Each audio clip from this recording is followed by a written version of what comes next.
Right now, somewhere in an estate sale, a putter worth $40,000 is sitting in a box labeled $200, and nobody in the room knows it.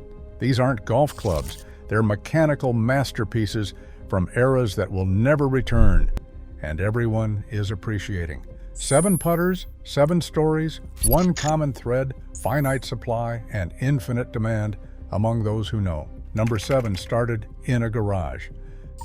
Number 7, the Ping Anser original 1996 first run began not in a factory, but in Karsten Solheim's California garage. This was the prototype that introduced heel-toe weighting, a technical leap that changed the geometry of putting forever. Fewer than 400 of these first-run Ansers were cast, each one hand-ground and serial numbered in a ledger now guarded by Ping's archives. Survival rates are brutal. Only about 120 are known to exist in original condition, with the rest lost to time or ruined by refinishing, a process that erases up to 70% of the club's value. Authentication is forensic. Labs use X-ray fluorescence to confirm the trace 0.2% tungsten in the alloy, and CT scans measure the hosel angle at precisely 2.5 degrees. The original 775A138 serials serve as a fingerprint against counterfeits.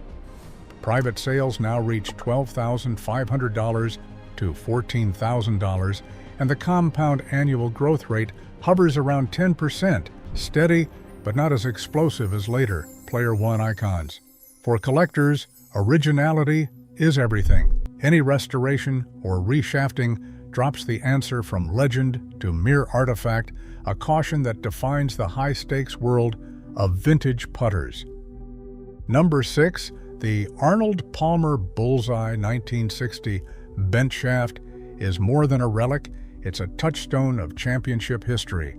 At the 1960 U.S. Open, Palmer wielded this very club, its shaft bent by hand to a precise 3.6-degree angle, a subtle adjustment that gave him the feel and confidence to storm from 7 shots back and claim victory at Cherry Hills. The original B60 sole stamp and the lap joint shaft weld are unmistakable, verified through CT imaging and XRF analysis that reveal a pure carbon steel head with 0 chromium, details that separate this handful of true 1960s bullseyes from the countless later imitations. Fewer than 30 authentic, tournament-used examples survive, and each one carries a heavy preservation burden. Even a single grip change can erase 60% of its market value. Christie sold a documented Palmer Bullseye for $5,672, and the annual appreciation rate for these championship-linked originals pushes 12%. Collectors know, without pristine provenance and unaltered construction, the legend and the premium evaporates. Number 5, the Wilson 8802 pre-1970 Chrome Blade stands as a touchstone for collectors who value both technical purity and championship heritage. The original 8802, forged from 1958 to 1969, features a one-piece carbon steel head with a high chromium plating, and laboratory analysis confirms a 15% chromium content, a fingerprint absent from later reissues. The club's slender blade profile and welded rib deliver a feel that defined the putting stroke of Billy Casper, who carried the 8802 to victories at the 1959 and 1966 United States Opens. Provenance is everything. Only about 10% of surviving 8802s retain their original chrome, and the market punishes any sign of replating, with value dropping by as much as 65%. Authentication relies on XRF alloy scans and CT imaging of the rib weld, separating true pre-1970s from the flood of later copies. Auction records reveal a vast price gulf. Common examples change hands for as little as $10, but a documented Casper-used 8802 brought $25,000 in a private sale. Compound annual growth rates swing between 5 and 12%, depending on provenance and originality. For serious collectors, the Wilson AT802 is both attainable and elusive. Its supply is wider than single champion icons, but the quest for untouched chrome-plated originals remains a high-stakes pursuit where every restoration erases history and every authentic survivor becomes a museum-worthy asset. Number 4. The Acushnet Cash-In mallet of the 1960s began life as a promotional club, never intended for the collector's cabinet, yet today it stands as a lesson in how scarcity can emerge from corporate abundance.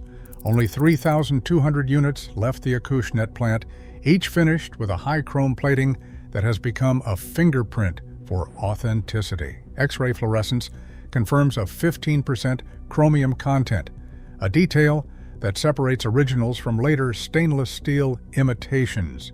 The cash-in story is punctuated by its quiet presence in the masters. Jack Nicklaus's Caddy Ledger lists it among the clubs that made their way into Augusta, a fact that elevates the humble mallet to collector status. Survival rates are grim. Over half of the known examples have lost their original chrome to amateur replating, a process that erases 55% of the club's value on the open market. While average eBay listings hover around $250, a documented tournament-used cash-in has fetched as much as $12,000 in private sales, underscoring the gap between mere vintage and verified provenance. With a compound annual growth rate of just 4%, the cash-in may seem a modest investment, but its rarity is brand-driven, a corporate one-off that has matured into a cult rarity. For collectors, the warning is clear. Without the original finish and serial, even a genuine cash-in becomes just another forgotten club. Coming to the top 3, the George Low Wizard 600 Tour issue stands as a testament to the era when putters were not just manufactured, but individually sculpted and tuned by a master's hand. Only about 250 Wizard 600s were ever produced, each one crafted from low-carbon steel, measured at just 0.5% carbon by XRF analysis, and finished with a double-lap weld at the hosel, a detail visible only under CT imaging and never replicated in mass-market clubs. The hosel engraving is not a stamp, but a hand-engraved signature, and the lofts were often custom-bent for each client, Jack Nicklaus among them, whose personal club logs record precise loft adjustments made by Low himself. The market for original Wizard 600s is fiercely selective. A verified example sold for $18,000 in 2021, with a compound annual growth rate near 9%. Yet the penalty for any restoration is severe. A refinish or reshaft can erase up to 65% of the club's value, as collectors demand untouched, original steel and welds with a gap no wider than 0.05 millimeters. No authorized reproductions exist, and the supply is permanently fixed. For those who seek more than corporate nostalgia, the Wizard 600 is the purest expression of artisan scarcity, an object whose value is inseparable from the vanished hands that made it. Number 2, the MacGregor Silver Scot pre-1942 copper blade is a study in how history can freeze value in place. Production at the MacGregor Cincinnati plant came to an abrupt halt in April 1942 as the factory was repurposed for wartime manufacturing. That single moment capped the entire run. About 1,800 putters, never to be repeated. Surviving examples are vanishingly rare. Only 70 are documented worldwide, each one a relic of a vanished era. Authentication hinges on the original copper plating, confirmed by X-ray fluorescence to be 95% pure, a fingerprint lost in post-war reissues that switched to nickel alloys, serial numbers stamped at or below 721 as logged in the Smithsonian Sports Collection are the dividing line between pre-war originals and later, less refined versions. The market reflects this permanent scarcity. A verified 1935 Silver Scot brought $3,400 at auction, with a compound annual growth rate of 5% since 2000. Yet the real threat comes not from counterfeits, but from misguided restoration. Replating with nickel erases up to 60% of a club's value, and any attempt to refinish the head strips away the last evidence of MacGregor's pre-war craftsmanship. For collectors, the Silver Scot is more than a club. It is a finite artifact, sealed by history, and permanently immune to reproduction. And finally, in first place, the Bobby Jones Calamity Jane. Both the museum-held original and its strictly controlled licensed replicas stands as the unattainable summit of golf collecting.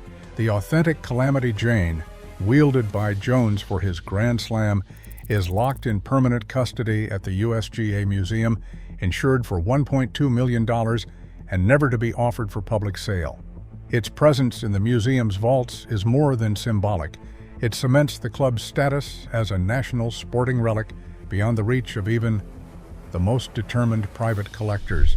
For those seeking a tangible link, the only sanctioned alternative is the Stewart Golf Replica Series, capped at exactly 2,000 units. Each replica is serialized, numbered 001 through 2000, and produced under a licensing agreement that forbids any unauthorized reproduction or use of the Winton name. Authentication is forensic. XRF analysis of the steel and CT scans of the socket geometry confirm the lineage, while the original's hand-forged hourglass weld and seasoned hickory shaft remain impossible to duplicate.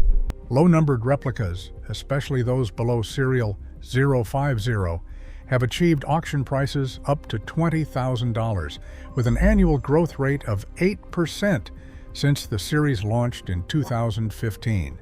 Yet even these carry a warning. Any alteration, refinish, or reshafting erases up to 70% of the club's value, a penalty enforced by both the market and the Jones Estate's legal team.